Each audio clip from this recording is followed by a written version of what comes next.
Alrighty, hello everyone. Welcome back to another episode of the Hidden Side Quest podcast. I am back here with Edwin. Welcome back, Edwin. Glad to be back. It's good to be back. It's been a little Yes, bit. as always, we're back. It's been a while, we promise, but we're getting in the swing of things. We're just That's right. figuring it out. Working We're out the figuring it. kinks. Yeah, You know what I'm yeah, saying? yeah. So the last time we kind of talked like this over a podcast is I think back in June when the Switch 2 came out. We kind of gave our thoughts about it, but a lot's happened since then. A lot of games have come out, and you know, kind of just want to get your thoughts on like stuff you've been playing.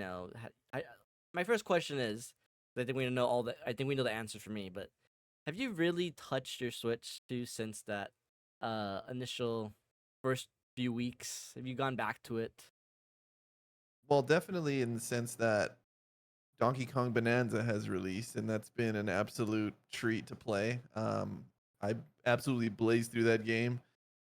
Intend to fully go back and continue to try to get all the bananas, but during my time with it, it was a lot of fun. Both me and my wife got a copy of Donkey Kong Bonanza, and it was really cool to both be playing the same game at the same time, which is something very rare for us. Usually, we play completely different games, and our interests are completely different in that space. But for this particular brief moment in time, we were both playing a game that was big. It just released, and it was a really awesome game. So we can dive into Donkey Kong a bit if you'd like, but the game itself is a 10 out of 10. I think that if you've been on the internet since the game's release, you've seen a lot of that initial hype that come out. Tons of gaming outlets and review sites giving it near perfect reviews. It's definitely a contender for game of the year.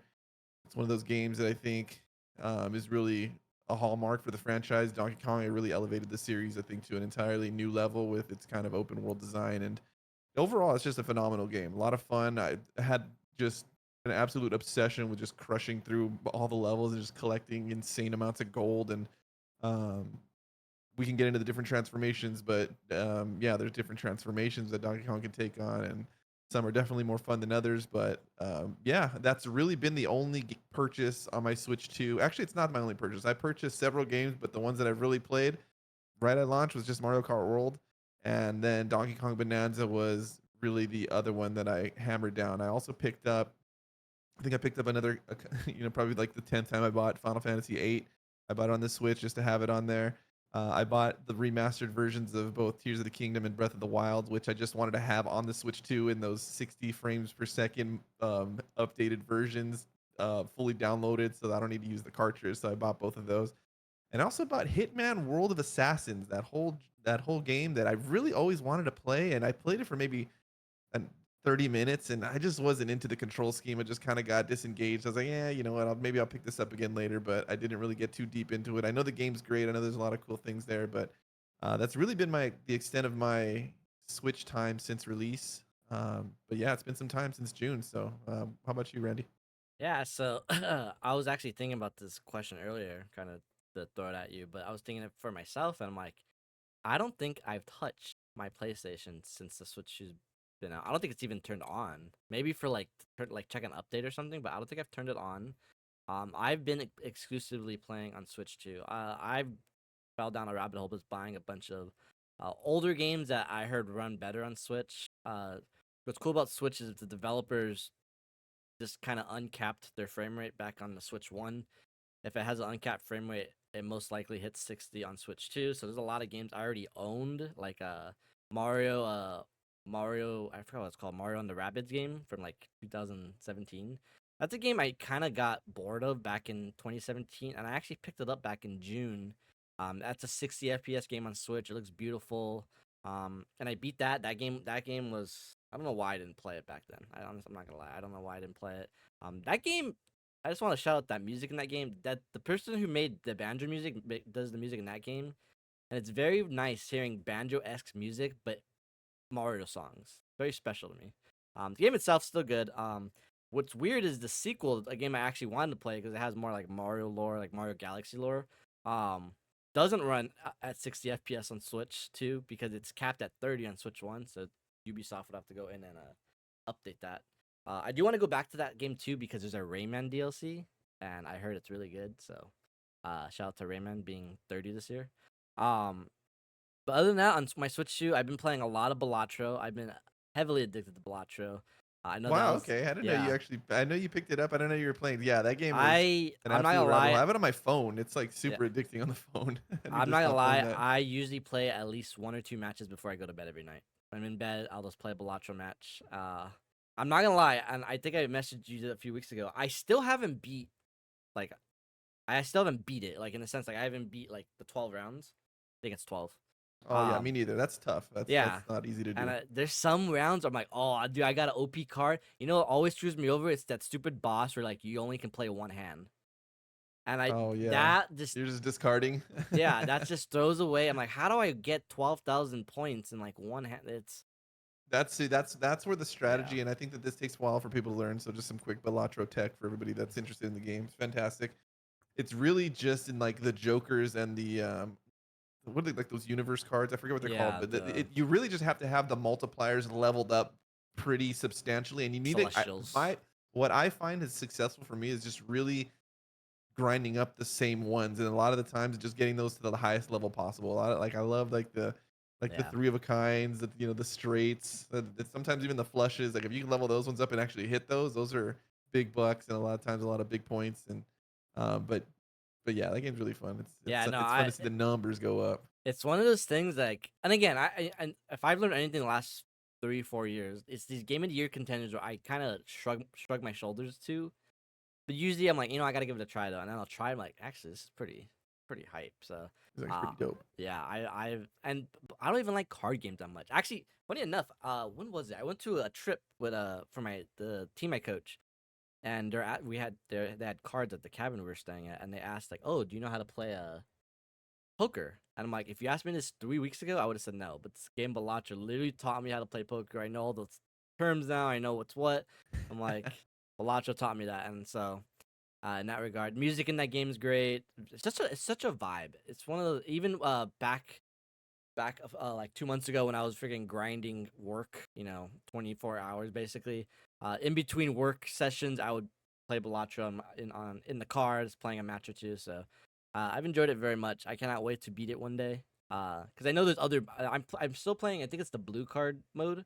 I know there's other modes, and I've unlocked a few since. But I also low key. I also kind of want to collect all the jokers. The jokers are laid out like a Pokedex type thing, Yeah, yeah. and I'm So like, you just continue to play, yeah, and you can. Some of them are clearly better than others, so you might have to just do a few throwaway rounds just to kind of get the ones you yeah. don't have, because some of them are just clearly not as good. But yeah, it is a collection aspect to It's it too. There's funny. like one on the title screen that you can kind of like. There's like a hidden one that you can just Oh, grab. It's really? kind of cool. I Yeah. didn't know that. It's funny because there's some rounds where I'm like, these are just the best cards. These multipliers are great. And then when you die, it gives you like the seed for it. And I never actually Hmm. inputted a seed yet, but I screenshot them. So I haven't done it yet, but I one day want to go back. Like, you know what? That was a really good seed. I want to see if I can maybe play it differently, and then see what happens. But I haven't done that I've never yet. tried that. I've actually Yeah, like never really looked into that. yeah. It I gives you just a play new seed. games every So time, so you I'm can kind of like assuming, yeah, respawn basically. exactly. So I'm assuming it just you start all over and it gives you the same cards and the same cards get dealt. Oh, dude, Gives you I've had somewhere yeah, I've barely lost, and it's like, damn, I yeah, could have for sure won that round, and I didn't realize you can do that. A little yeah. checkpoint. So I haven't done it yet, but I'm assuming. I mean, if it's giving you a seed number, I'm assuming that's how it works because everything is randomly generated. So so shout out to Balatro. I've had a blast with Balatro, but kind of jumping around. There's a lot of games I played. Obviously, you guys watch the channel. You guys have seen me play Zelda, Ocarina of Time, beat that. Uh, when was it to be posted? I guess the new Let's Play won't be posted till tomorrow. But I'm starting Mario Bowser's Fury tomorrow. A lot of games, but kind of do want to talk about Donkey Kong because Donkey Kong is a game that we both played, we both loved, and I feel like I haven't really talked about it anywhere on the channel other than like maybe a small video or here or there. It is a game I highly, highly regret not streaming or recording my reaction to many things. I didn't think it was gonna have as epic stuff as it did. I was expecting a little platform again. Again, I do enjoy that. I kind of enjoyed it at my own pace and stuff. But yeah, Donkey Kong. To kind of leaning into that game when it was coming out. people were reviewing it, people were giving it praise, but a lot of reviewers I watch personally were comparing it to Mario Galaxy, and that is a high standard for me. Mario Galaxy is one of my favorite games of all time.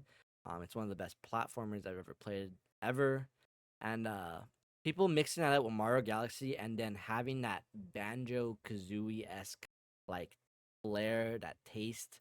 Obviously Donkey Kong's last 3D adventure was made by the Banjo people, so kind of bouncing off that, like Donkey Kong had big shoes to fill, and the game wasn't even out yet. And if we go look back at our reaction to the Switch 2 Direct, I wasn't even that hyped for Donkey Kong. Like it looked cool, but I will admit I was very disappointed that it wasn't a Mario 3D game. Um, it wasn't until the Donkey Kong Direct where I'm like, okay, hold on, there might be something here.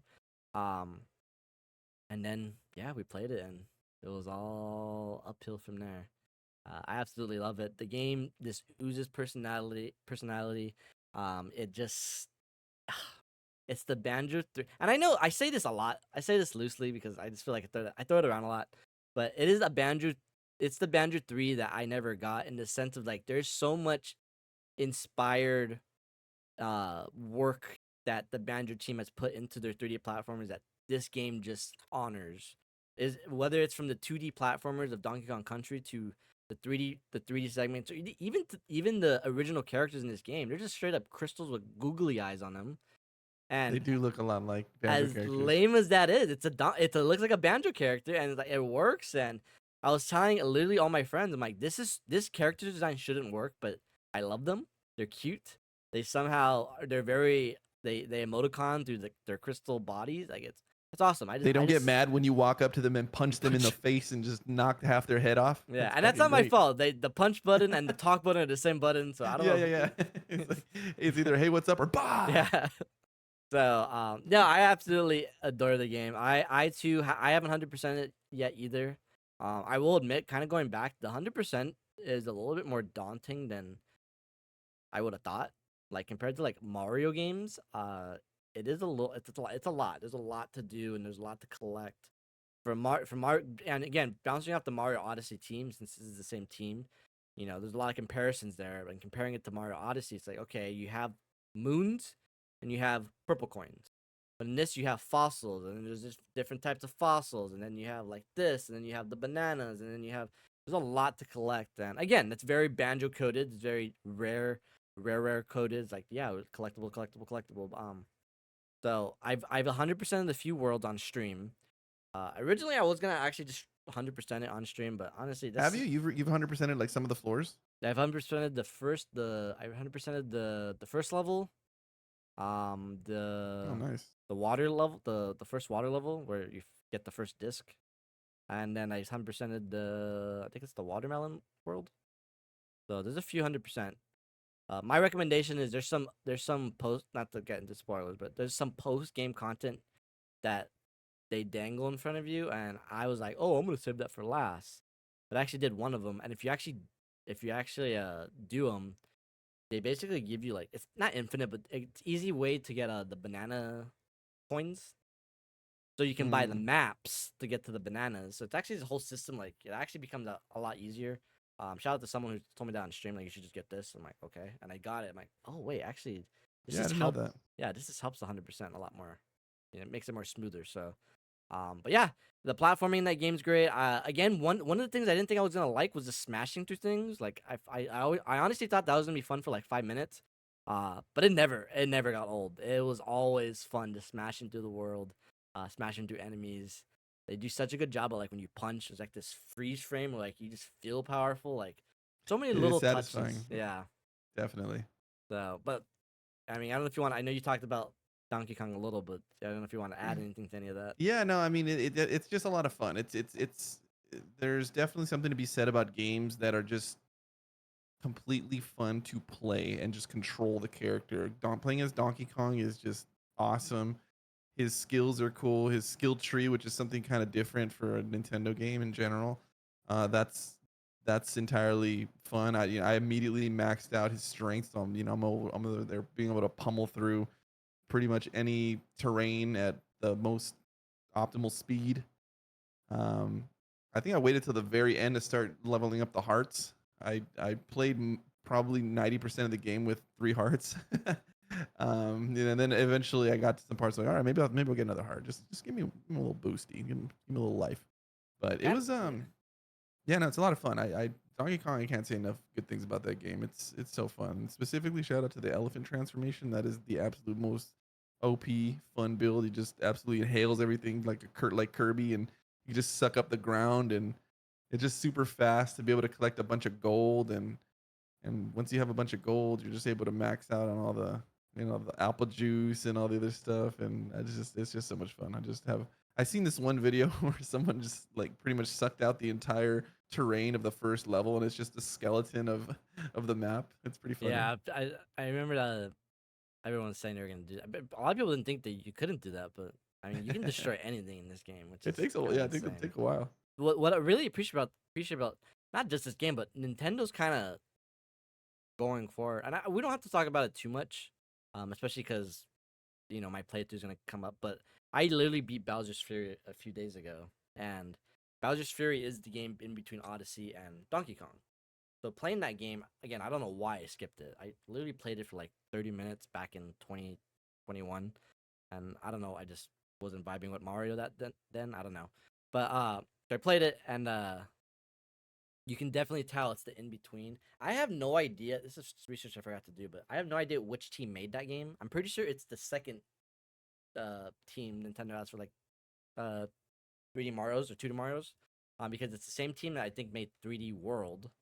So I'm wondering if they're making the next 3D Mario, because this Bowser's Fury game is basically an open world Mario game, and there's a lot of things you can do in that game, kind of like in Donkey Kong. You can kind of do them in any order. It presents you with levels, and like you can approach it however you want.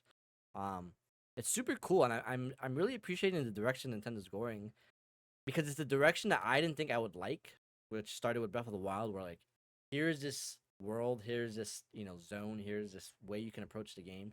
This is how we want you to do A to B, but you don't have to do it that way. You can kind of break the game and do it to A to C or A to D or D to A. Like you can kind of do it in any order, any way, and you know when you present that in a 3D platformer, to me that sounds like it can come off boring and maybe repetitive. Like, oh, yes, the banana's over this wall. And Mario, you would have to jump, boop, boop, boop, boop, boop, and platform over it. And in Donkey Kong, maybe you just punch your way through it. But it never felt like that. There was always clever ways around things and how to do things, and it never felt like you were just smashing your way through. There are a few bananas that just straight up in the ground randomly, but a few of those just kind of sprinkled in to me. I feel like that makes sense. If I'm smashing things, I would hope I find things, underground. But I never felt like the platforming. I never felt like the platforming didn't feel like platforming. If that makes sense, it always felt like it still felt like a platformer rather than just breaking the game because you could. And as a game developer, I cannot imagine how to program that, to a T. I have no idea how you would even approach that because people do crazy things in these games, and I've seen the best part about this game was seeing people do crazy stuff online, like people were doing stuff in Tears of the Kingdom. In that same vein of like, you can do this, and there's still some moves. I don't know if you knew this. Which was it? It was what are the transformations? The monkey, elephant, snake. Yeah, there's the snake, there's the Oh, zebra. the zebra. So the zebra has a move where if you spin and then you jump and you hold a rock, it becomes a drill. You can drill through. I didn't know Really? that until I beat the game, and I saw it on Twitter. And I'm like, "There's no way." And I tried it, like, dude, it's just a drill move. And then I commented on a TikTok, What? and I'm like, dude, that's so crazy. And then the guy commented back, like, yeah, a developer like dropped it in a random interview, like, oh yeah, you can use the zebra as a drill. And people tried it, like, what? That is crazy. I'm like, I wonder if there's any other weird things like that. That's yeah. really cool. I like that. Yeah, so there's a lot of cool stuff like that. So I appreciate it. Donkey Kong has proven to me that he's not only king of the 2D platformers with Donkey Kong Tropical Freeze, but he may be king of the 3D platformers too. So, Well, he's um, definitely on top right now. I think that he's made a grandstand of a showing with Bonanza, and I look forward to whatever that team does next because it's absolute A1. they just anything they touch turns to gold. That team.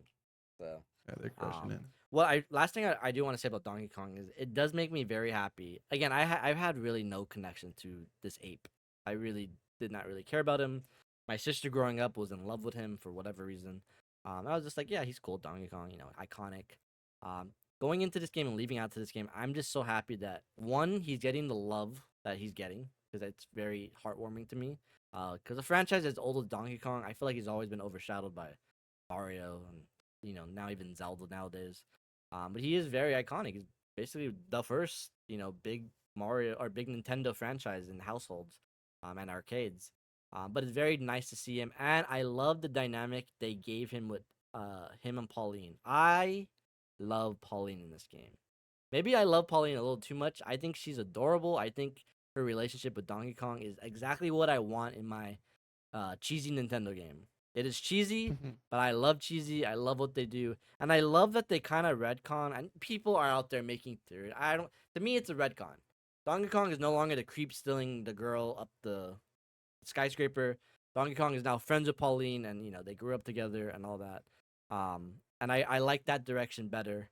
And as Donkey Kong grows more as its own franchise, it's been rumored that Donkey Kong's gonna get his own movie. Like, I'm glad Donkey Kong has stuff to work with now. I love his new design.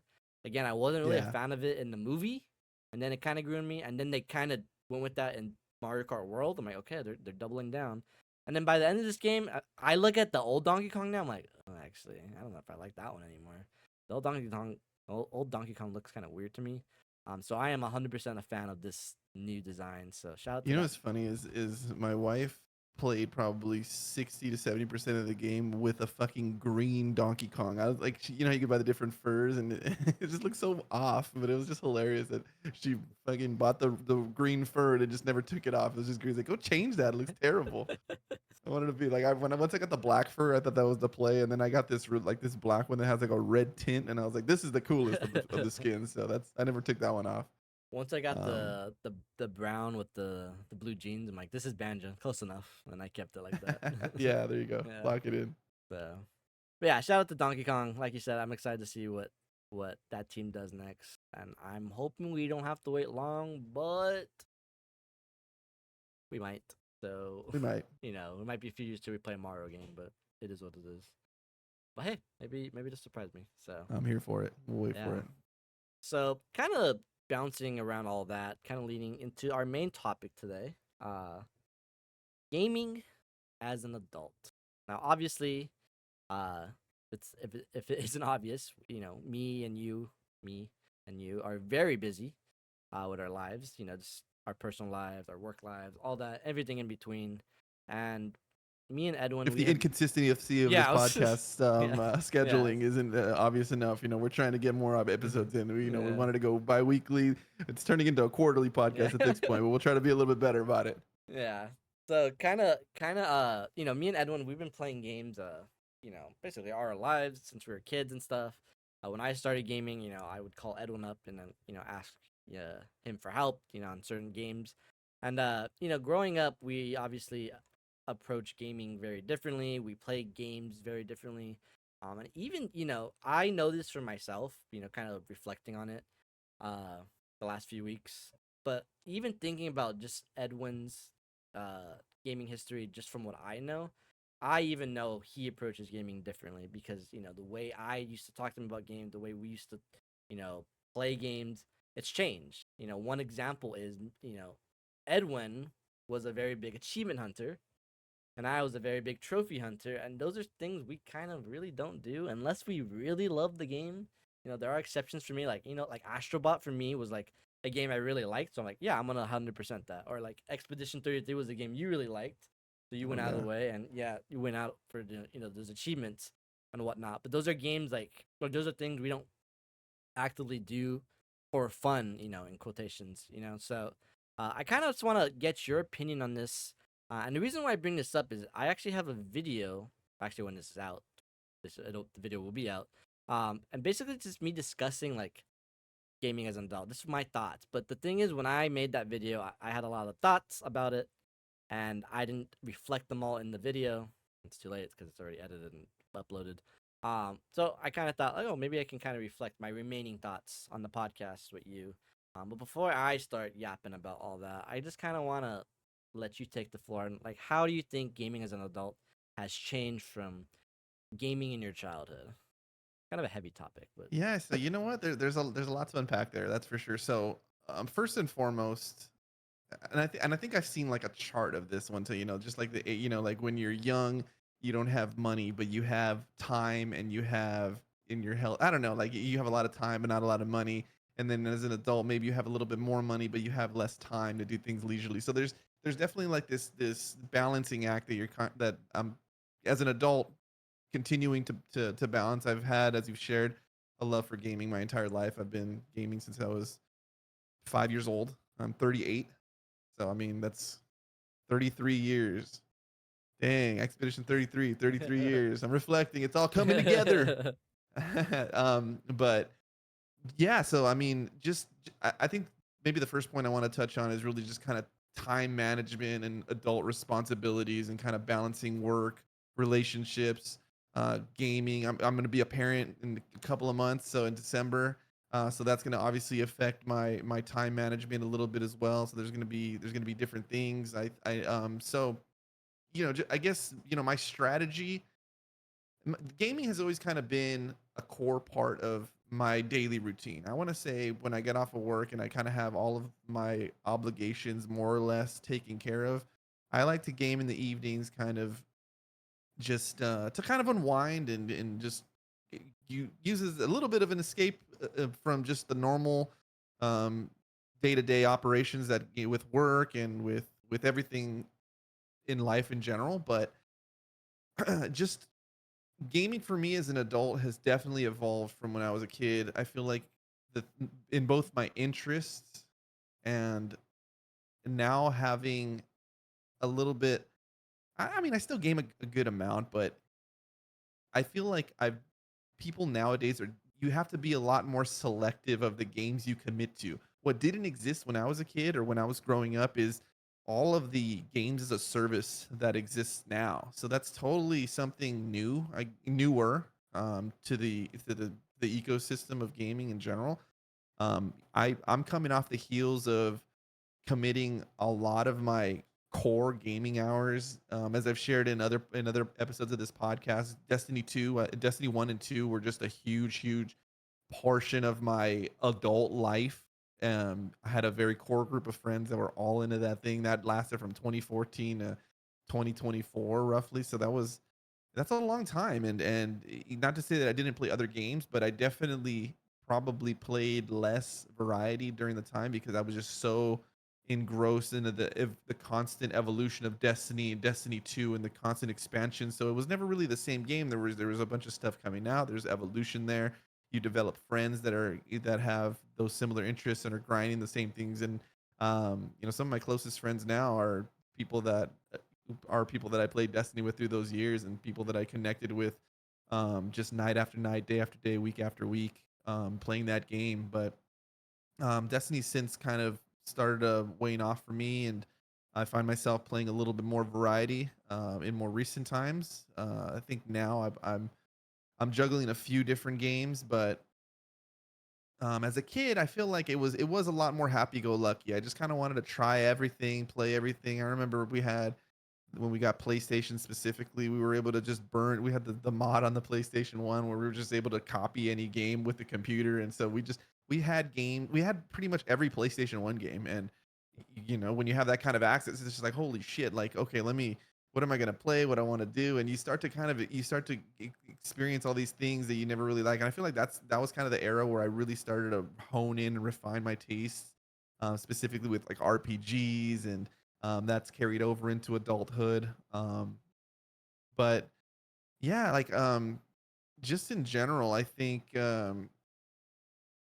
gaming when I was growing up, I feel like there's maybe a little bit more of a stigma to it. Like, oh, gaming is kind of a nerdy thing to do, or gaming is more for introverted people or people that don't really want to go out and socialize, or people don't play games and play sports. It's really kind of one of the other. And I feel like now as an adult, it's really been embraced. I feel like now the gamer is kind of the adult, and the gamers are all the people now that are kind of making the important decisions in the world, and they're starting to at least. And I feel like it's a lot more ubiquitous, and everybody's a gamer these days. Whether it be I play Balatro on my phone a couple hours a day, or I log into a puzzle game or whatever on my phone. A lot of obviously a lot of mobile gamers, and that captures a huge audience. But I think that a lot of people have some degree of exposure more so than ever before to traditional console gaming and even PC gaming. So it's a lot more accepted. I think that people connect on that. We hire, like at my job, there's been new full-time employees that come on board and they play games, and we find ourselves sometimes connecting and bonding over a session of Call of Duty or something like that. What's different though is, like, as I shared, like with that kind of work-life balance, the people are very committed to their core things. I'm sure our friend Nick. Nick is very right now in the zone with MLB The Show, and sometimes those types of games come out where they're just completely all consuming, and really they're you don't have time to do everything. So I got to commit and focus to one thing. I think that that's more and more common. I think that a lot of gaming companies, they're really after that audience that they can continue to captivate and occupy their time, and in doing so, that translates into revenue for them. So the ecosystem's just so much different. I feel myself analyzing a lot of that as an adult, um, just a lot more. So it's this, we can kind of take this in a number of different ways, but that's kind of just like my initial introductory thoughts on just gaming as an adult in general. Obviously, we can dive more deeply into just work life balance or whatnot. But I'm curious to hear maybe some of what you touched on in your video, or what Yeah.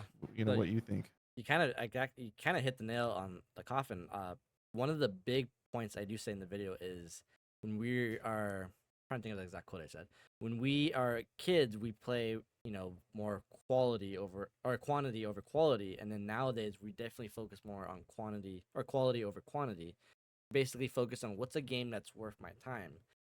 The reason why this topic was embedded in my head months ago, and then finally kind of put it into a format, was so I guess you guys don't know. So during the summer, the reason why I went kind of MIA for a while with podcasts and just videos in general is I got a summer job, really good contract, but I had a long commute to it, and then I got another side job that I was kind of waiting for that job to end. But they hired me early, so basically I was juggling all these jobs and coaching still, and my health and fitness, training for a marathon, so kind of balancing that.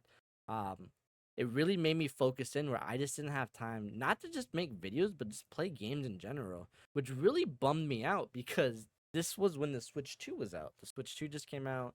I wanted to play Mario Kart, I wanted to play Balatro, I wanted to play, Cyberpunk. Like, these are games I was so excited to play, but I just couldn't find time for. And one of the points I bring out in the video is, unfortunately, when I got home from work, a lot of people like to unwind, but for me, if it was between unwinding and playing games or going to bed early, I chose going to bed early. I just wanted more rest. I didn't want to be tired the next day. And I find myself making those decisions more and more as an adult. And, I guess you can say that's a responsible decision. But, thinking back, like, old Randy would stay up till 2 a.m., shiny hunting for anything, and, you know, wreak the devastation the next day and just roll with it. But nowadays, I just feel like I can't do that because, I'm just a mess the next day if I don't get at least 7 hours of sleep. I'm just total wreck. But kind of also bouncing off what you said is like, having these friends basically be committed to their game does also make playing games with friends a lot more difficult. My friend Nick, very dedicated to MLB. My friend Max, very dedicated to Call of Duty. So when and I'm still the type of gamer who wants to try things. I have that game geek on my computer ready to play, and like, I've had friends tell me we're gonna play, and it's like, when, they can't let go of their games, and that's totally fine. They love those games. I've always saw myself as a gamer who likes to beat a game, and I think you're kind of the same way too. Everyone beat a game, and then we move on to the next one. Beat that game, and we Right. move on to the next one. But not everyone plays like that. Everybody has their niche in like their game. And I respect that for sure, especially in these times where you invest not just time anymore, but money into these games. Where like it makes sense that you would kind of go all in with this stuff. But it is very kind of sad that I don't have these Mario Kart days anymore with friends, or Smash Brothers days with these friends, or when they told me Mario Party N64 was coming to Switch, I for sure thought, like, oh, that's gonna be a shoe in to play with the boys online, and we still have not done that once. So kind of just reflecting on that, reflecting on this how I digest games, reflecting on The reason why, well, one of the reasons why I love the Switch 2 so much is because it's Nintendo, but also because it just lets me just play in bed and just kind of disconnect in my own way and just having a TV blasted in my face or, being at my desk playing a PC game. Like, it's just different ways to kind of unwind and just kind of approach how you want a game, differently. So, yeah. Yeah, one thing that I'll add there too is you make a good point also is kind of like synchronizing with friends and playing the same game. It's more and more difficult, I think, especially as games release. There's always new things coming out. There's always things that are fighting for our very rare attention, right? So um with the group that I mentioned earlier, the Destiny friends that I've had for the better part of a decade that I'm very close to, they'll I think when Call of Duty comes out, I think everybody jumps on that for a little while, and there's a little bit of that synchronization, but there's very few games like everybody kind of segments and does their own thing. I have a few buddies that are just so hard into Marvel Rivals now, and I'm like, God, that game sucks. I fucking hate that game, and it's not that I think it's a bad game. It's just that it's not my cup of tea, and Yeah. they're inviting me, and I would imagine it's the same thing when I'm out telling them like, no, let's just download Splitgate 2. That game is absolutely sick. It rules. It's free. And like, oh, I don't have hard drive space. And then, there's always something. And it's like, God damn it. Like, I just want to, and maybe selfishly, I want to play something that You like I I want. both like Yeah. and with my friends, Yeah. but I'm sure that it's the same way with them wanting me to play maybe Marvel Rivals or the games that they're into. But it's we all have different interests, different tastes, and we all have different things that we've invested our time and money into. So I get it. It's not always lightning in a bottle. I think that's specifically what's so special about Destiny is that I feel that that's really the only game to have ever it's such a unique thing, and I feel like if you missed it, then you missed it. But for everybody who was there from the very beginning and kind of rode that out through the climactic ending of the initial saga, it was just it's a very special thing. And I get where people were hesitant to jump in midway through. I know that you jumped in for a little bit midway through, and it didn't it had you for a little bit, but I Yeah. get that it was a second job almost to really grind to the levels that some of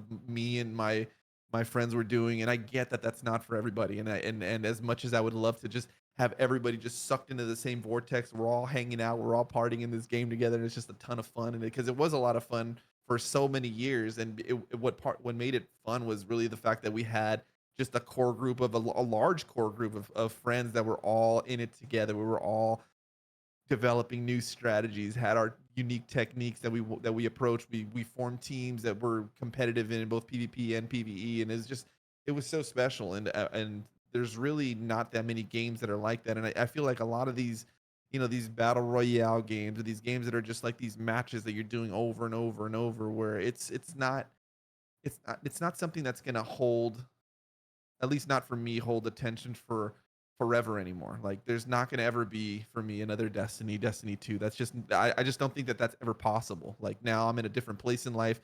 I have different things on the horizon for me in my future. I don't know that that's ever going to be the same. And there's a part of me that longs for that forever. I love that, and I wish I could hang on to that to some degree, but it only gets more difficult as you age. And I think that that's one of the maybe the shittier things of becoming an adult is like that everybody around you is also becoming an adult. And everybody branches off. It's not you think of high school, and you had that group of friends in high school, and once you guys have all these aspirations and dreams to right after high school, we're gonna go to the same college, or we're gonna be in the same area and do similar things, and inevitably you start to drift apart. And that's just part of life. And that's you forge new relationships, you form new bonds with other people, and sometimes your coworkers become your core group of friends. Sometimes maybe certain family members become more core individuals in your life. Maybe you have that core group of 3 to 4 people that you do stay in touch with, and you stay close for a long, long period of times. And those are all very special things that people should hang on to. And yeah, man, like I said, I long for some of those connections to just stay and kind of just remain crystallized in that perfect form that is just so nostalgic and just so much fun. But yeah, man, it's just moving on. You mentioned earlier about going to bed early versus staying up all night. That's another part of it too. As much as I hate to admit it, with age, you do start to feel a little bit of that. And I, in my mind, I'm very youthful, and yeah, I'd like to say relatively athletic, and I'm not like out of shape, or I'm just struggling to get up in the morning. But you definitely feel it. You feel it harder when you get less sleep. You don't feel as rested. You don't feel as invigorated in the morning, and it starts to take a little bit of a toll. And you do that consecutively, night after night, day after day. It's gonna weigh on you, and you're gonna wear that the next day. And it's for some people, they're able to function that way, but it's definitely important to keep a little bit of work life balance in check there. Yeah, no, for sure. One of the examples I put in my video too is just like I don't think I can't even do like a midnight release game anymore. And they release them at 9. Dude, I'm telling you, I remember going to midnight releases, and midnight would be when they start ringing people up. You wouldn't get home I till wouldn't like get out of 1. there till 1:30. I'm not first in line. When I went to the Switch midnight release, if that would have actually been at midnight, I would have hung myself. I got there and they started selling them at 9. I didn't get out of there till like 11. I felt like, and it was Yeah, that insane. was pretty And it was bad. like it was crazy. Best Buy is insane. Yeah, I There's a can't. 1,000 people here. I know. Is that many boxes in the back? And then just looking back, Crazy. and another thing I really bring to focus in the video is is nostalgia. There's a lot of things like I kind of start the video talking about like how's nostalgia created. It's something we don't interpret as a kid because we don't have it yet. You playing Mario 64 as a kid, I just had no idea that that game would change my life in the way like how I hear music or how I even connect uh with family.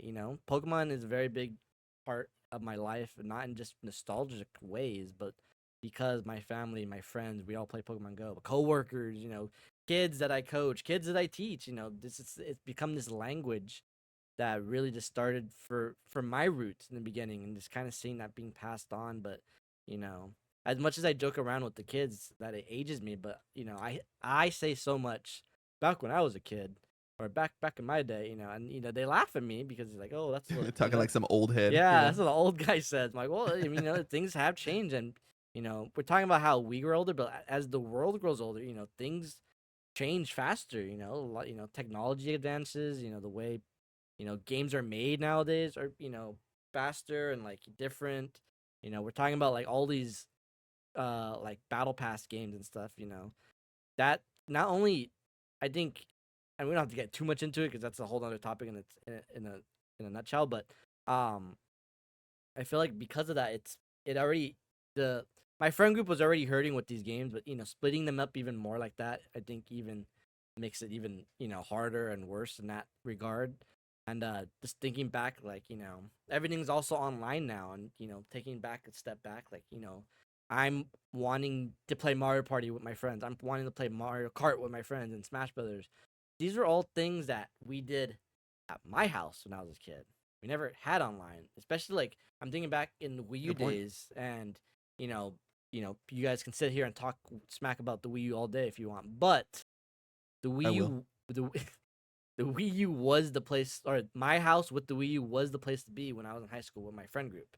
Because it had the new Smash Bros, it had the new Mario Kart, um, and because no one had a Wii U, like everybody was just at my house. There was never that like option to play online with friends, and family, and I just I think what started this conversation in my head was because working so hard, I just feel like not only was I not seeing friends as often as I want to or family as often as I want to, but not having time to myself to play the games I wanted to play. It really started making me reflect on just like the simpler times, as cliche it is to say, simpler times are just like, damn, I remember when Julian would come over and teach me the new Smash Brothers tech. Or damn, I remember when Nick would come over and play Mario Baseball before MLB was ever a thing. Like, things like that. Or Simpler times. damn, I remember we went to Edwin's house, we just played Guitar Hero all night, like, Yeah, stuff man. like that. And it's like, I get it, it's one of those things as a kid you kind of anticipate it. It's just kind of as you grow older, you kind of anticipate the whole growing up aspects of things. You kind of, once you get a taste of like the work life, or you get your first bill, like you kind of like, okay, like I know what's coming, and You get your first bill. Yeah. That's so whack, huh? Yeah. Lame. First car Damn, payment. boo. So, No, for but sure. I got an interesting little thought exercise. So this is something that, and it kind of just came to my mind. So just to kind of live a little bit of context for the audience and whoever may be watching. So some of what I do professionally deals with, the realm of community services and older adult services and community programming. But there's just some discussions right now that are happening kind of behind the scenes about potentially revamping in the next 4 years or so the one of our centers, and it's gonna transform from just a traditional senior center, let's call it, into a giant megaplex of some sort where there's going to be senior and older adult housing as well as multiple recreation rooms, and it's like a big conceptual project that may be taking place somewhere down the line. But some of what was posed to us in terms of questions is some of the amenities that we might look to have in that particular facility, and we started kind of really bringing the questions up of like, okay, well, what are obviously we have older adults and older generations alive now and doing well and whatnot, but just kind of generations down the road, what will what amenities will like a senior center have for people like us when we're old? And right now we have a large group of seniors that are just all about playing bingo. But I mean, nobody our age is going to give a shit about bingo, like straight up. I mean, what you have to imagine that these centers are going to just have just crazy video games and or VR. There's going to just be some influx of just insertion of technology to where it's going to elevate just a level of recreational activity, and I think that that'll just be normal. But I just start kind of thinking of like, what is are will we be the first generation of senior gamers in like a wide sense, and what how does that transform the landscape of some of these rec centers? You start to see it now with some of the more like the youth centers. You start to see them outfitted with consoles and some gaming stuff like that. But I just started to think about that as those people age, and as the generations inevitably um, get older. It's just something that I was thinking about, and I thought it'd be interesting I mean, to maybe touch on. But yeah, it's crazy. it's funny. Like I hear that like some senior centers now like have Wii bowling still. Like the old people will play like the Wii still. It's like Right. we're gonna be in our senior center playing the Switch. Our Yeah.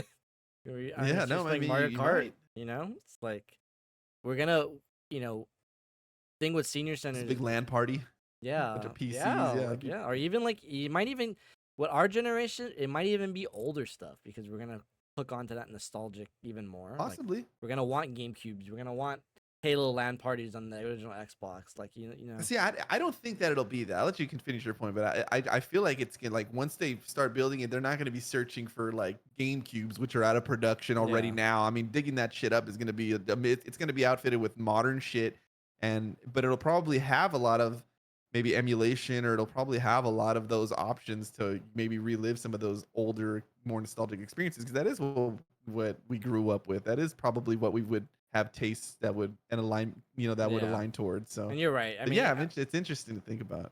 I mean, you're right in the sense like I just said it like technology evolves fast, so like we might be heavily more nostalgic for a thing that comes out next year or 5 years, and we have what 40 to 50 years until we're ever even going to consider a senior center. So like we have 40 to 50 more years of like potential more consoles coming out, or like maybe in 20 years Right. VR is going to be the PlayStation VR. Well, the PlayStation VR already exists, but the new PlayStation VR that's actually works, and it's going to be like the legit PSVR thing. 9. Yeah, it's the Switch 7. So like these Yeah. things are going to come out, and like maybe we're more heavily nostalgic to that. Hey, maybe in 50 years we're going to have where you put a chip in your head, and you can just transport Yeah, to I mean, the it seems all crazy right now, but we might be looking at this very video in yeah, multiple decades. Like, damn, remember we were saying all this shit, and look where we're at now. yeah. It's Kind yeah, of a it's such a trip. I wonder if we'll ever get to a game that's point where Chat GPT is a thing where you can type a prompt in and it can spit out some. I feel like we're gonna get to a point where we're able to just like you can craft a whole game off a prompt and it'll just be like boom boom boom, boom, and it'll fill in the blanks and it'll just get more and more refined. Could you imagine like how insane? Imagine with like sick graphics and everything. Like, it'd be so crazy. I feel like I kind of want to get to a point where a lot of like the fan concept games that just look so good can be fully realized and maybe Yeah. just actually released. There's like, yeah, we still got no Final Fantasy 9 announcement. We're still waiting on that, but at this point, yeah, I'll take whatever. I know there's some side projects. Let's get something going. It's not happening. I give That's up. I probably lose not hope. happening. It make me sad. ChatGPT, make me Banjo 3. Bam. Mm-hmm. Probably rule. Yeah, better whatever Rare makes. It just re-releases like a remastered nuts and bolts. Oh my. That's when I would delete ChatGPT off my phone. That's it. Yeah, I'm I'm done with over the it. internet. I'm over it. But yeah, so kind of just reflecting, like, looking past that and stuff. Yeah. I mean, if you haven't checked out my video, I kind of go into more detail with it. But yeah, I just think when you're growing up as a gamer, I think gives you an interesting perspective on a lot of things, whether it's yourself or even just friendship. But the thing I kind of point at the end of the video is just like, it's not a bad thing that we look at it this way. The world changes, our time, time management changes and all that, and kind of just balancing that in a way that is most favorable to us in a way that we are happy with. And you know all that to say, like, I wish I played games with friends more. But as we've mentioned the last few months, just kind of talking about games, like, it's not that I'm unhappy playing games. In fact, quite the contrary. I'm very happy. I love that I get excited for games. I love that, reading or playing a game. We just talked about Donkey Kong. There are moments in that game that made me squeal. I was on Discord with my friend like at 3 a.m. one night when I beat the game, and he didn't know what I was playing. He just heard me screaming like, "Oh my god! Oh my god! Oh my god!" Like, and I think that shows, the appreciation we have for games, especially when we have less time to play them. I think we just appreciate the time we have with them more. I think we just respect it more, and we cherish it more, and we kind of just keep that closer to our chest rather than kind of letting things play out as like we did as a kid, kind of just letting things wildly like, well, we'll see what happens, you know.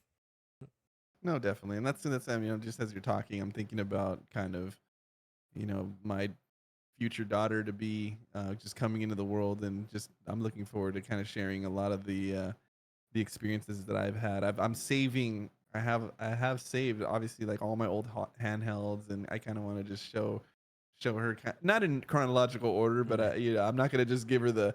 I'm not gonna show her the ultimate Unreal 5 engine Yeah. graphics right off the rip. We're gonna start slow. We're gonna start with the little simple games and kind of work our way up from that. This is the But Game Boy it's Color. excited. Yeah, no, I have. I mean, I have the. I think the oldest thing I have is maybe the 3DS. So maybe something like that. But we'll see. That's still a few years out, but just something that's on my mind as we're speaking about And that's something, nostalgia. And yeah, and like kind of speaking of like the nostalgia like that, like that's the one thing I have enjoyed working with kids as much as I have, is kind of just talking about gaming memories. oh, for sure. Kids, specifically, it's funny talking to my younger kids. They play a lot more games like Mario, Kirby, and all that. To my older kids, my high school kids definitely are all just Fortnite, Fortnite, Fortnite, Fortnite, Fortnite.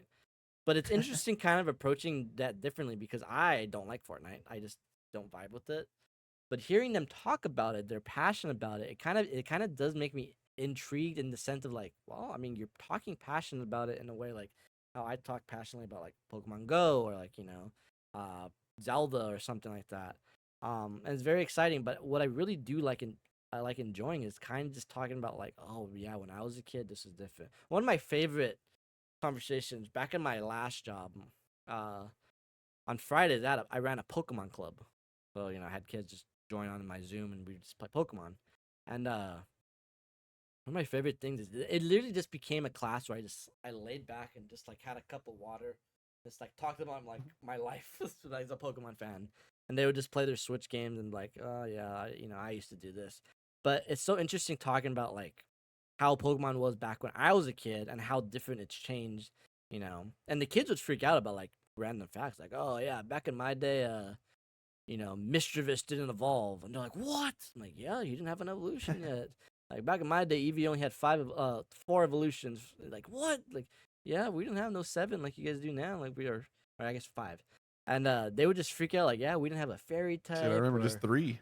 yeah, and it's funny just kind of reflecting like that nostalgic on them, and they just have no idea, but like that was our lives, and as they grew up, now I'm looking back, and that was what 4 years ago.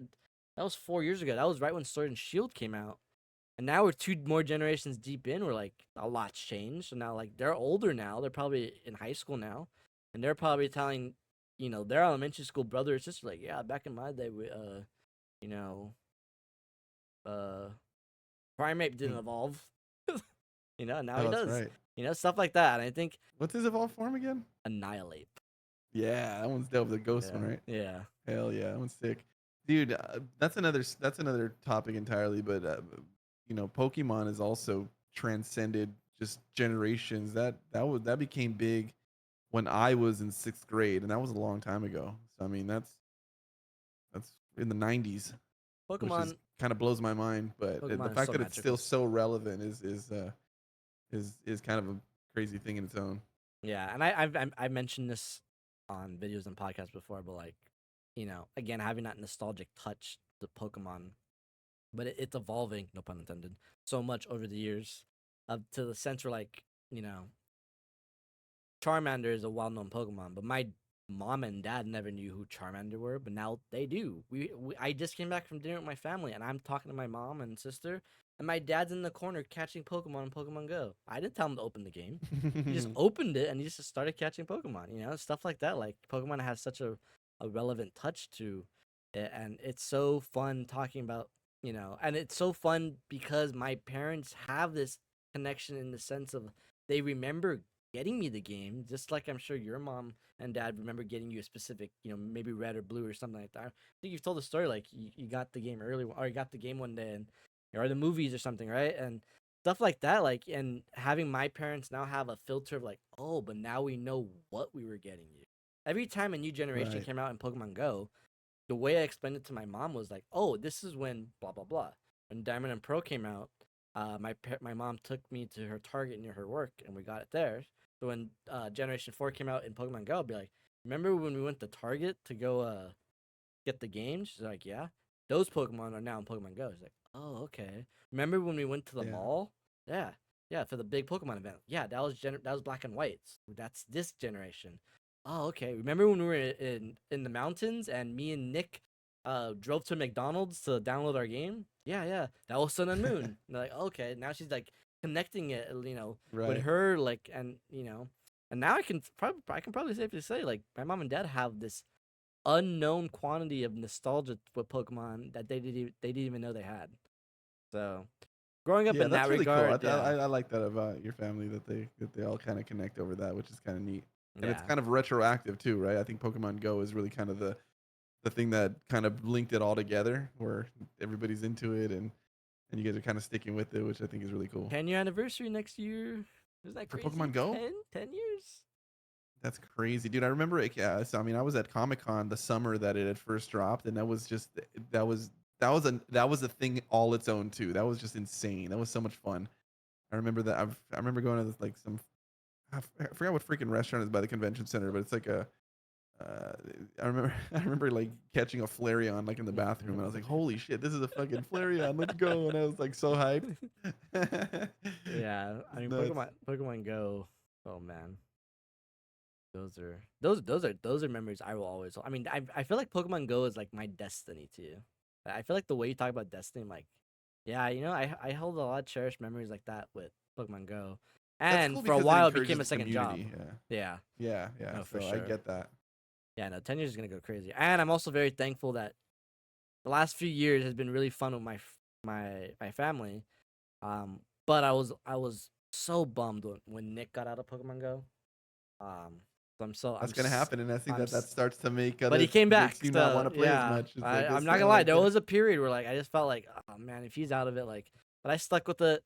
Um, and I'm just so glad that he's back in. And a lot of and Pokemon Go, like a lot of games. I mean, and that's kind of bouncing back with my friends. Like that's not to say my friends will not play games with me. Like, I'm sure if I asked them and begged them, they would do it. But it's just more like the uh I don't want to. I don't want to sound rude. Like I don't want to make it sound like it's an inconvenience. But like again, everybody. If Nick wants to Right. play MLB, I'm not gonna sit here and tell him no. We're playing Mario Kart, or Yeah, yeah, yeah. I get so. But when the stars align and we do play Mario Kart or when we do play Smash Brothers, again, you just cherish it more. You're like, this is great. So, um, I can't wait for you talked about earlier like how your friends might jump on Call of Duty at the same time. Mhm. I feel like for me that's Pokemon with Pokemon Legends ZA coming out soon. I already have. That's another one too. I can't wait to. I'm gonna be right there with you. We're gonna be diving in. Those are games like people will drop whatever they're playing and they'll play the newest Pokemon game. Which Trying to get that early copy. We'll see what we can do. I'm so excited. Remember you like beat the game of the last one before it even released? That was nuts. that was crazy. A little lore for the audience. We're kind of fiendy and we're looking for vendors selling crap early, and we were able to get the last Pokemon game pretty early on, and me and Randy got copies. Randy beat the damn game before it even released. I think I remember beating the game like 12 minutes before it launched. Right? Yeah, that's actually hilarious. You're over here in the end game, everybody was freaking like choosing their starter. Like, oh, dude, that game Funny. That game was great. I'm so excited. And then next year's Pokemon. When does that come out? Is that this year? Like that's December? That comes out next month, and a month from now. No way. Is it really October? October 12th, I think. Yep. Okay, we're locking in. That's exciting. I didn't even know. Yeah, no, that's around the corner. Gotta look for maybe there's an early copy right now. Probably out there, to be honest. That's crazy. There's no way. When do early copies? Like 2 weeks? No, probably a week. Huh? No, it just depends. I feel like it's gonna be interesting because Switch 2 is a new console, so I don't know. We'll see. But it is Switch 1 version Switch early. 1 version. Yeah.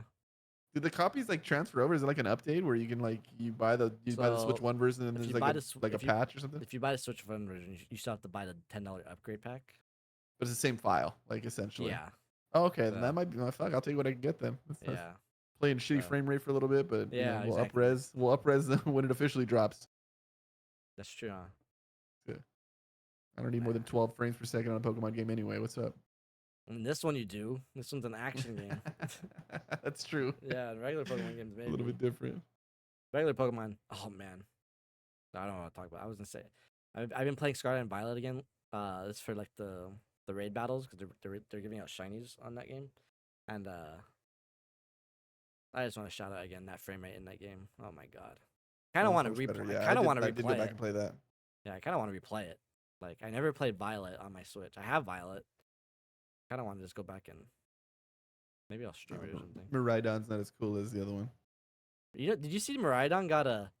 Oh, that's what I want to talk about for a second. But you see Miraidon got a freaking it's like an actual motorcycle from Toyota. Really? Yeah, it's an actual. I think it's Honda actually. It's Honda made an actual motorcycle and they revealed it. That's actually kind of dope. Yeah, Pokemon World, just kind of changing topic real quick because we're just jumping around for the fun of it. Pokemon World just happened and they announced next year it's gonna be in San. I'm kind of upset I didn't get in this year. For context, tickets are free. You just gotta basically get in. And I literally took a day off to try to get tickets, and I just could not get in. And it was in Anaheim, which isn't very far from where we're at. And bro, I'm like, oh, this is the year. This is the year. I could just drive to it, but yeah, I didn't get in. I did go to the outside of it. I got some cool stuff. But they announced next year. So how do you get in? You got to buy the tickets? No, it's just like a gotta get website. lucky? You just gotta get lucky. The tickets load in and. It's like when we tried to get the Switch 2 like hands-on early, we didn't get picked. Yeah. Nintendo missing. Tap in to Hidden Side Quest one time. I know. Well, hopefully next year by August, we're a big time YouTuber and we can get in with the guest pass. We'll be on the map. Get all the perks. Yeah, because these perks they're very generous with people who like Pokemon. So, although they just heard us say we get I'll take all that. They just heard us say we buy the games early. So, yeah, no, you're good. Maybe sell it to us early. We'll take it. Maybe don't listen to this podcast. But yeah, Pokemon World is Nintendo. We were never here. Pokemon World's in San Francisco next year, but they announced this new event called Pokemon XP, and I need to go. I don't know if you know what Pokemon Worlds is at all, Edwin. But basically, No, I don't. it's basically Pokemon Comic Con. Like it's a hall Oh, of okay. all That's kind of Pokemon, hype.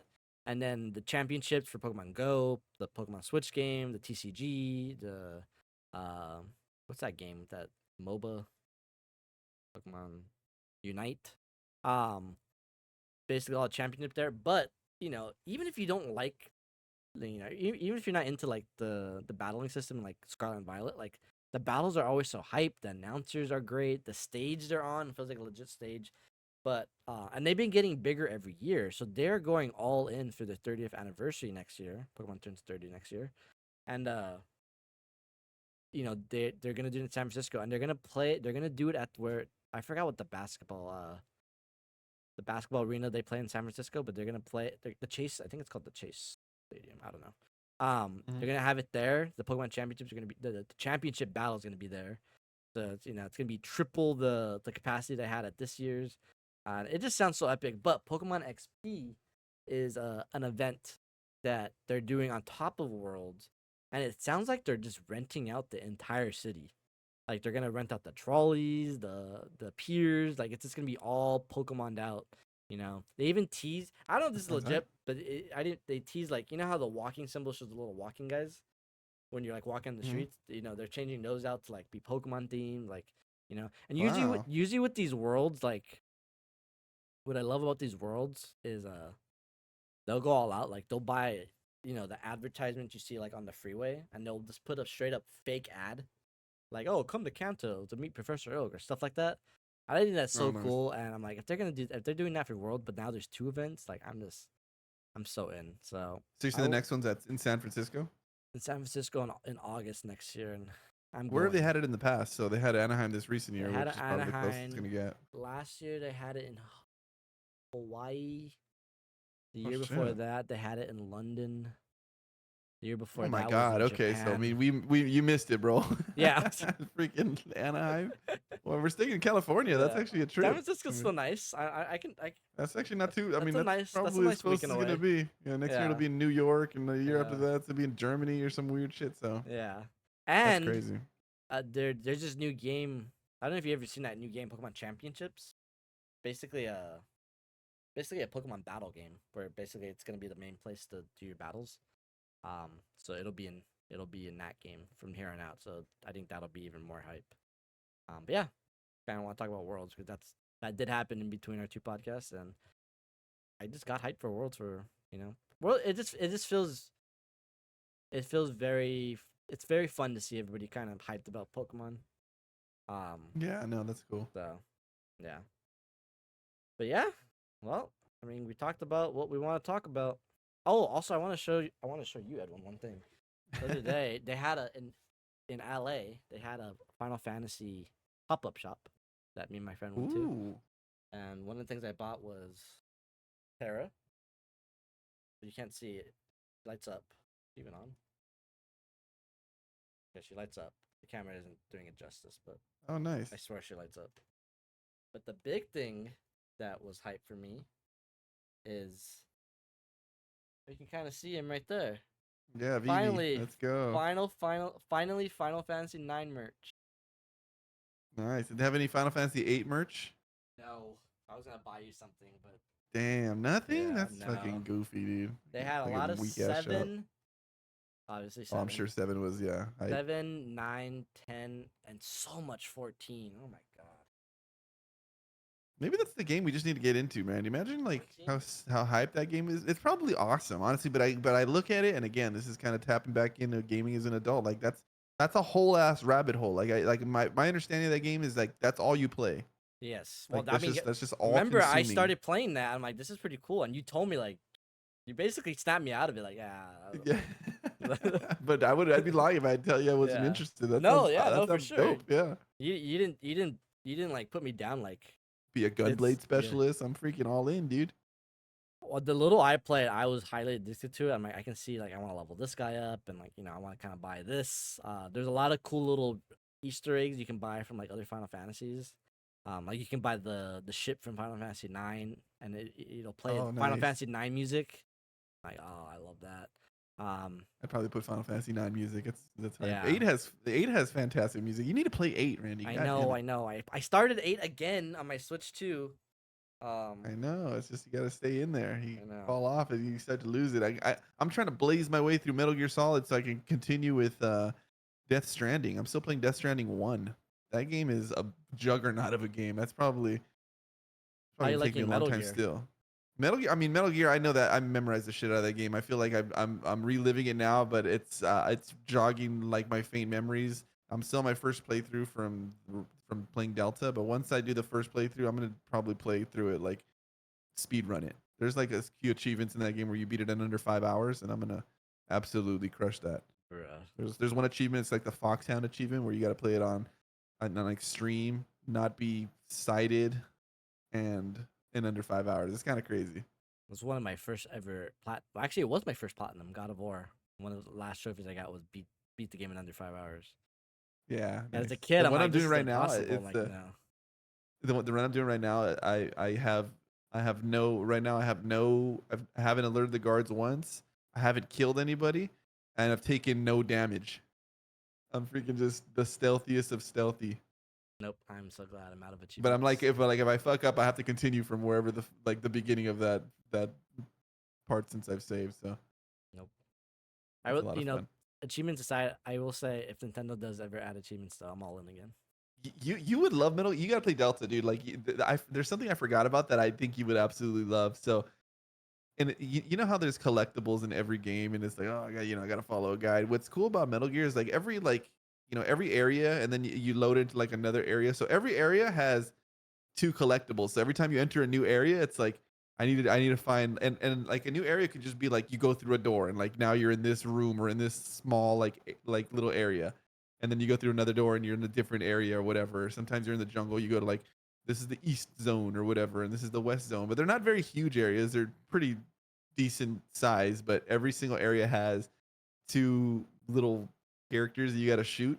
Uh, It's like a little frog looking character. So you don't really need a guide. You just need there's just like a checklist. Like I found this one and I found that one. And if you find them both, then it's like, okay, now I can move into the next area. But like you got to find them while you're, not getting hit by guards. And it's just like a little side thing that you can do. It's a little hidden side quest inside of those yeah. levels. But it's a lot of fun. It's I really love cool. games that have little checklists like that. It's funny Yeah. coming So off of like it's Donkey really, really Kong. well done. Yeah, coming off of Donkey Kong, I'm like, this is great. I like the checklist. I like the stuff. For whatever reason, I have no idea why, unless I missed something. But Bowser's Fury doesn't have a checklist, so I 100%ed that already. And when I got to my last few shines, I'm like, where are they? And I found them because the world isn't that big, but it was frustrating. Like, usually I have a direction on where to find these things, but there was just no Right. direction. I'm like, I hated that. But still a masterful game. You should play that game, Edwin. That's a game. I wouldn't That's a be game you can opposed to knock checking it off out. like in 2 hours. That's like a 2 hour game. It's Did like you a ever just kind of off topic? Did you ever finish Indiana Jones? nope. That's another game I want to play. That like I just We need to make that a game top. looks We need to sick, make a dude. topic where like games that we wish we beat it, but we never have. Yeah, I mean, there's so many games. I'm just looking at. I have my games list up on the screen next to me, and it's just like, oh shit, Indiana Jones, dude. I bought Last of Us Part One. I bought Last of Us Part Two remaster. I haven't even loaded those games up. I just bought them again on PC. Um, I need to still play Spider-Man 2. I haven't played that. It's a good game. I still haven't played the Miles Morales expansion for one. You're crazy. But That's a good game, too. but I was obsessed with the first. I platinumed, I guess, effectively the Spider-Man 1, and you know what's funny is I was trying to 100% all the little challenges of like the DLC before I moved on to Miles Morales, and like there's some of them that are just like they're hard. I'm like, damn, these ones are like way harder. Like those, I forget what they're called, like the challenge Yeah, with like those are the fun. girl, like yeah, like it's. But The Spider Man. You know what's funny? I have a I have a Spider Man 2 short that I filmed at our uncle's at mhm. Christmas that I still haven't posted. It's still in my drafts. I'm like, I'll post it when Spider Man's relevant. But it's about Spider Man 2. But in that post, I say, or in that short, I say, I think Spider Man 2 is better than Spider Man 1. That's a hot It take. looks sick. Yeah, I mean, Hot take. I wouldn't be But surprised. I think it's better in every way. The only thing people don't like is the story, but Spider Man always has a messy story. I don't even think that's a downside. I'm like, yeah, He has a lot of Another cardinal sin for me. I need to finish Metaphor, dude. I didn't finish it. I'm like deep into that game at this point. I How's feel. that game not on Switch 2 yet? I don't know, but Missed that opportunity. game is phenomenal. That game is incredible. I absolutely need to go back. I've just like the games that have been starting. They're just these huge ass games, and it's like, oh my god, and I want to do everything. I know.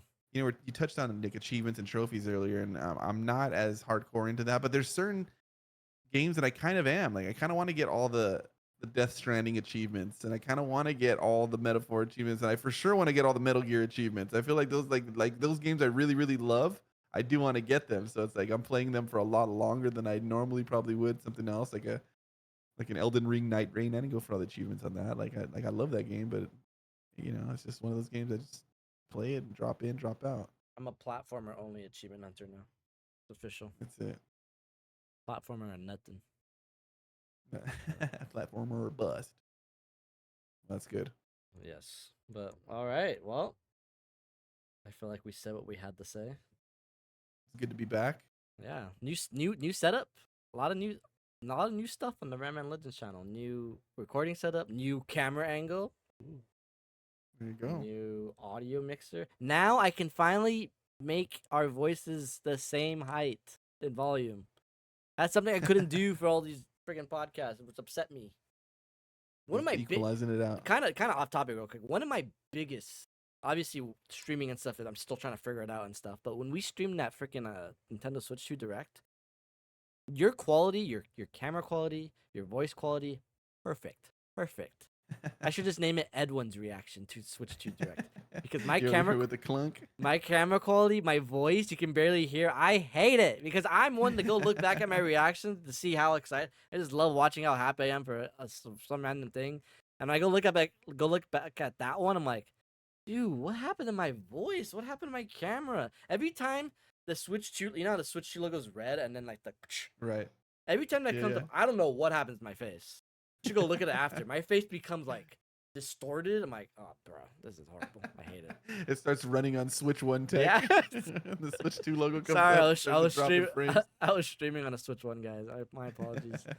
But we fixed all that, so everything's higher quality now. This will also be the first podcast. I mean, not that it matters, just our faces, but the first podcast uploaded in 4K, so that would be fun. Oh, let's go. We're freaking up-res in tech. Let's go. So, shout out to OBS. Thank you, OBS. Shout Wondershare, Salute. go fall off a cliff. No, you don't have to fall off a cliff. You got me through a lot of tough times, but it's okay. All right, peeps. Well, make sure to drop a little like and a subscribe to my boy Ranman Legends here. We have a good time doing this. I want to say each and every time. On the road to 700. Ooh, we're on the way. 700, dude. That's pretty cool. I know. Holy shit. I mean, we'll see. Well, this will be the first podcast since maybe. I mean, I don't know how many subs you had the last time we recorded, but maybe we'll get a little. That's true. A little increase in viewership. Right, let's see what the audience wants and see if the audience demands more hidden side quests. I mean, even the last few months, our views are still going up. Our watch time still goes up every once in a while. Let us know. I mean, what do you guys think? Let us know in the comments what you guys think about gaming as an adult. If you're an adult, if you're not an adult, what about just gaming for wherever you're at in life? What's the outlook looking like? Just give us some feedback. Give us something to go off of, and maybe we'll touch back on it when we loop back around. But as always, Randy, thank you for having me. Of course, thank you for coming. We'll see you guys in the next one. Adios. Later.